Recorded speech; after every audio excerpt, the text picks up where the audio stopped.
Assalamualaikum warahmatullahi wabarakatuh.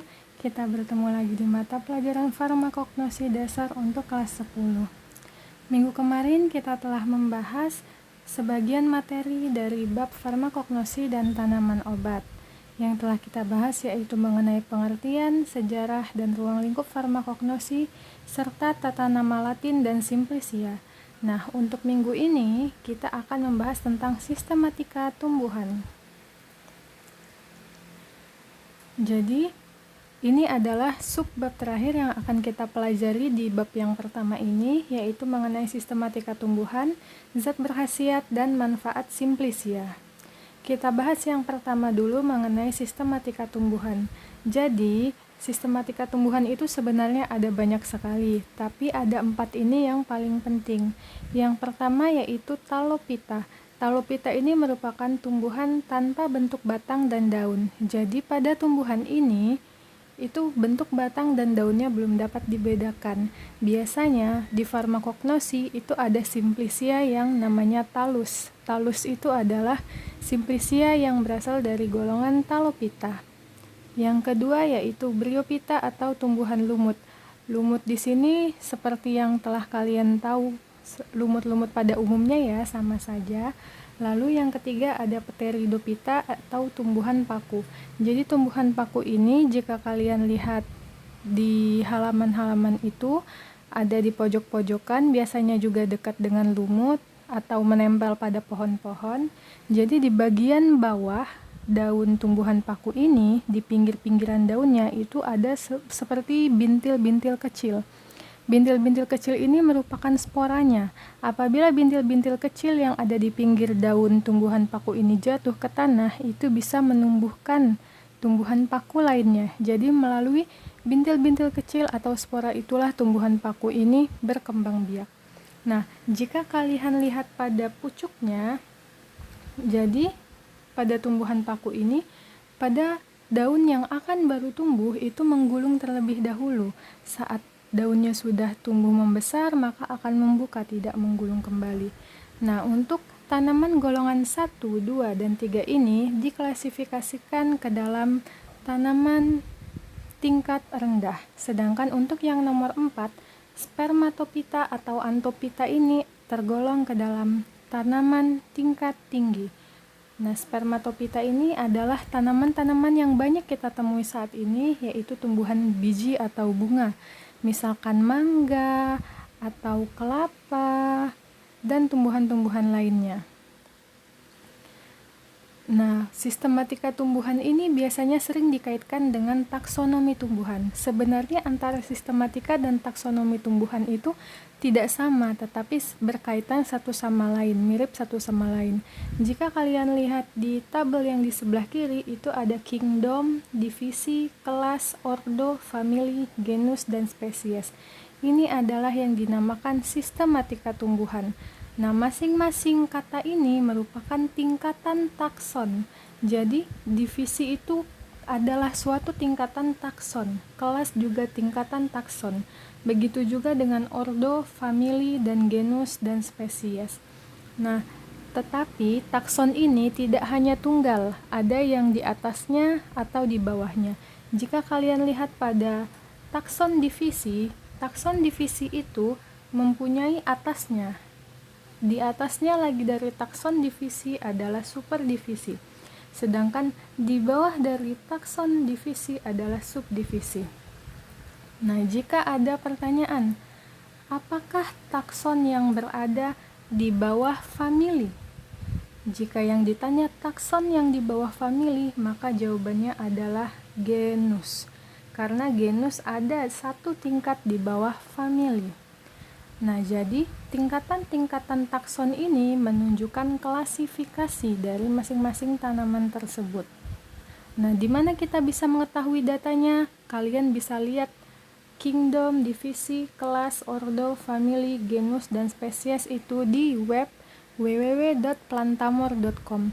Setelah kalian buka web ini, bisa kalian ketikkan langsung nama tanaman yang kalian cari, maka sistematikanya, takson-taksonnya akan muncul. Kita ambil contoh mengenai sistematika jambu biji atau Psidium guajava Linn. Jadi untuk kingdom ini kerajaan ya. Kerajaan dari jambu biji ini adalah tumbuhan. Kalau kerajaan kan ada tumbuhan, ada hewan. Nah, untuk jambu biji ini tergolong ke kerajaan tumbuhan. Nah, yang kita bahas 4 golongan yang pertama tadi itu adalah superdivisi. Jadi jambu biji ini termasuk ke dalam superdivisi Spermatophyta. Di sini ada yang khas untuk takson tanaman. Jika kalian lihat dari namanya, divisi itu ujungnya pasti pita. Jadi, jika ada kata-kata yang ujungnya pita-pita seperti ini, itu umumnya divisi. Untuk kelas, itu ujungnya pasti opsida.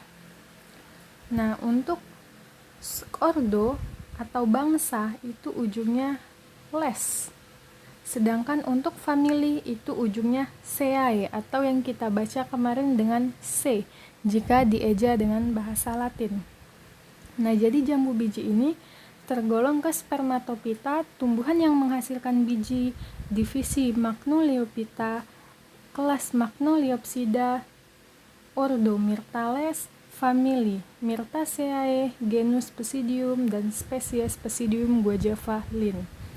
Nah, untuk ordo ini jangan kalian bingung, jadi ordo ini adalah nama lainnya dari bangsa. Sedangkan family ini nama lainnya dari suku atau keluarga. Nah, sebelum kita masuk ke tanaman yang memiliki khasiat, kita harus tahu Simplicia nabati itu apa sih? Karena Simplicia nabati ini kaitannya erat dengan tanaman-tanaman yang menghasilkan obat. Jadi, Simplicia nabati itu adalah Simplicia berupa tanaman utuh, bagian tanaman, atau eksudat tanaman. Untuk tanaman utuh itu, jadi seluruh bagian tanamannya itu berkhasiat. Mulai dari batangnya, daunnya, atau bagian pucuknya, atau dia ada bunganya. Jadi seluruh bagian tanamannya itu berkhasiat. Contohnya adalah pegagan. Atau ada contoh satu lagi adalah sambiloto. Lalu yang kedua ada eksudat tanaman. Eksudat tanaman ini adalah cairan yang keluar dari tanaman, kebanyakan sih dari batang umumnya. Jadi contohnya itu adalah getah dari daun pepaya. Nah, getah daun pepaya ini apabila dikeringkan dan diolah lebih lanjut itu menghasilkan Simplicia yang dinamakan dengan papain. Nah, untuk yang ketiga adalah bagian tanaman. Untuk bagian tanaman ini di materi minggu kemarin kita telah bahas beberapa bagian tanaman seperti ada akar atau radix, rimpang atau rizom, daun atau folium, dan sebagainya macamnya telah kita bahas minggu kemarin. Nah, untuk menentukan bagian tanaman mana sih yang berkhasiat, itu bagaimana?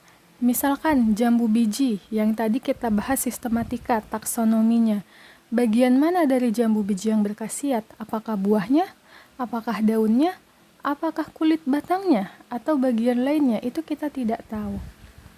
Nah, jadi tidak seluruh bagian tanaman memiliki jumlah zat berkhasiat yang sama. Tanaman itu untuk dikatakan sebagai obat, dia harus memiliki zat yang berkhasiat sebagai obat. Kita harus tahu terlebih dahulu, zat itu paling banyak terdapat di mana. Misalkan, pada teh. Pada tanaman teh, zat berkhasiat utamanya itu adalah tanin. Jadi nama zat berkhasiatnya adalah tanin. Tanin ini banyak dihasilkan oleh daun pada tanaman teh. Tanin ini tidak dihasilkan banyak di batang atau di bagian tanaman teh yang lainnya. Hanya di daun yang paling banyak, maka dari itu yang dimanfaatkan sebagai obat adalah daun tehnya. Karena zat berkhasiatnya paling banyak ada pada daun. Nah, jadi kita menyinggung sedikit mengenai zat berkhasiat. Jadi di dalam tanaman itu banyak sekali zat-zatnya. Zat-zat ini adalah suatu senyawa kimia. Nah, bisa digolongkan menjadi dua, yaitu zat berkhasiat dan zat inert. Untuk zat berkhasiat adalah zat-zat atau senyawa kimia yang ada di dalam tumbuhan yang bisa menghasilkan efek sebagai obat, yang bisa dimanfaatkan sebagai obat. Sedangkan zat inert itu adalah zat-zat yang bukan sebagai obat, jadi sifatnya inert atau netral, tidak digunakan sebagai obat. Contohnya adalah selulosa, pati, dan albumin. Sedangkan untuk zat berkhasiatnya tadi itu contohnya ada alkaloida, glikosida, flavonoid, steroid, antibiotik, minyak atsiri, tanin, vitamin, dan lain sebagainya. Jadi, tanaman obat itu tidak sembarang dikatakan sebagai obat. Tanaman obat dapat digunakan sebagai obat karena mengandung zat berkhasiat tertentu yang bertanggung jawab terhadap efek farmakologisnya. Maksudnya, zat berkhasiat itu bertanggung jawab menghasilkan efek farmakologi atau efek sebagai obat. Nah, belum tentu semua tanaman yang digunakan masyarakat dalam pengobatan tradisional itu telah diteliti kandungan zat berkhasiatnya. Karena meneliti kandungan zat berkhasiat tidak semudah itu. Nah, maka dari itu, apa tugas tanggung jawab seorang peneliti di bidang farmasi ini? Tanggung jawabnya itu untuk kita harus mencari tahu kandungan zat berkhasiat dari tanaman-tanaman yang digunakan dalam pengobatan tradisional. Apakah sudah benar tanaman tersebut dimanfaatkan sesuai dengan khasiatnya, zat berkhasiatnya apa, apakah ada efek sampingnya, dan lain sebagainya. Nah, untuk belajar farmakognosi ini, selama kita belajar farmakognosi, tidak ada lagi istilah-istilah dalam bahasa Indonesia, misalkan mengurangi rasa nyeri, atau menurunkan panas, atau menurunkan tekanan darah, itu tidak ada lagi. Jadi di dalam farmakognosi kita belajarnya menggunakan istilah. Istilah ini bisa kalian hafal, ada di kolom yang kiri. Misalkan antelmintika itu untuk membasmi cacing di dalam tubuh manusia. Antihipertensi untuk menurunkan tekanan darah. Lalu ada lagi antidotum sebagai penawar racun. Antitusif untuk pereda batuk, tapi batuk yang kering, bukan batuk berdahak. Kalau batuk berdahak itu adalah ekspektoransia, obat yang dapat mengurangi atau menyembuhkan batuk berdahak. Selanjutnya ada untuk melebarkan pembuluh darah atau dilatator, untuk memperlancar keluarnya air seni atau air kencing, itu ada diuretika. Dan masih banyak lagi istilah-istilah terkait khasiat obat. Istilah ini bisa kalian hafal satu persatu, bisa kalian ingat dan pahami satu persatu. Nah, langsung saja kita masuk ke beberapa tanaman beserta zat berkhasiat dan khasiatnya. Kita ambil contoh yang pertama yaitu kunyit. Di dalam kunyit itu mengandung zat berkhasiat yang dinamakan dengan kurkumin. Kurkumin inilah yang menyebabkan kunyit itu memiliki khasiat sebagai anti radang atau mengobati radang. Jika ada bengkak-bengkak, yang nyeri, yang kemerahan, yang meradang, atau pada luka, itu bisa menggunakan kurkumin. Anti tumor atau obat tumor, hepatoprotektor untuk melindungi hati, dan antioksidan. Dan di sini ada banyak lagi contoh tanaman lainnya yang bisa kalian pelajari dan akan kita pelajari selanjutnya selama pelajaran farmakognosi. Apakah ada pertanyaan? Jika ada pertanyaan bisa langsung kalian ketikkan di kolom komentar. Sekian untuk pertemuan kali ini. Ibu akhiri. Wassalamualaikum warahmatullahi wabarakatuh.